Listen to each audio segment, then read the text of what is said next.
So, Shawn, obviously, we got Tyson Fury, Deontay Wilder, October 9th. Yeah. It's coming full circle. Wilder looks really good. I mean, you're the fighter, not me, and now you're the commentator analyzing these fights and these fighters and what they're doing. Yeah. How does he look in these clips, especially the latest 6 minutes he put out? That's a lot.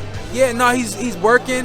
The best part about the fight getting postponed is the longer it would take, the more time he would get to mesh with his coach, Malik Scott. I think those guys are on the verge of doing something great. You know what I mean? Deontay has been great before. He had a tough one in his last outing. Everybody said coming back and fighting Tyson Fury wasn't the right thing to do. He's got some time, and I think it's going to work for him. I think it benefited him.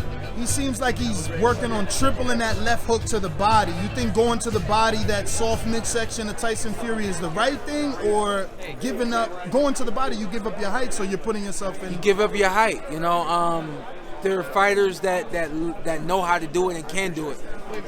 Tyson Fury can do it. What's Tyson Fury? 6'7", 6'8". He can do it.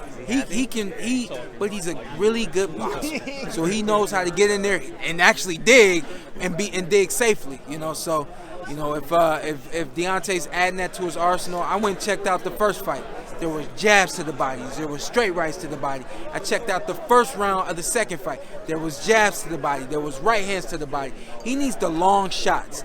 Every time we see a knockout from Deontay Wilder, it's on the end of the right hand. So whether it's the head or the body, it needs to be on the end of the shot. So I would rather see Deontay go to the body, stab, you know, push into it with the right hand, push into it, opposed to trying to get in there. When you do this, you know, you leave yourself open and things like that. So, but that's a twist. Tyson Fury has never seen that and may not be preparing for that.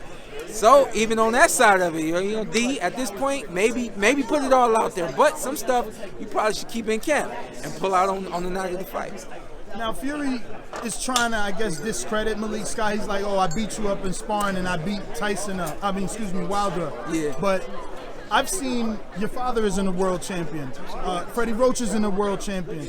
Ronnie Shields was never a world champion. So I've seen trainers become Hall of Fame trainers, renowned trainers, without having a world title. Do you think Scott has the capability of becoming a great trainer? And would we give him credit for this win, or would we just resort and say, oh, it was Wilder's right hand?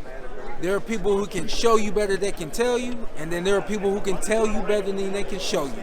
Just because Malik Scott was not a world champion does not mean he doesn't know how to go to that pad and that paper, watch that film, break it down, analyze it, and come with something great. You know, so like we did with Sugar Hill. When Tyson Fury just pulled this last one off, we credited Sugar Hill for that. You know what I mean? We didn't say that was all Tyson Fury. So same thing for D. If it's the first round and it's the right hand, you still got to credit Malik Scott. They put the work in together.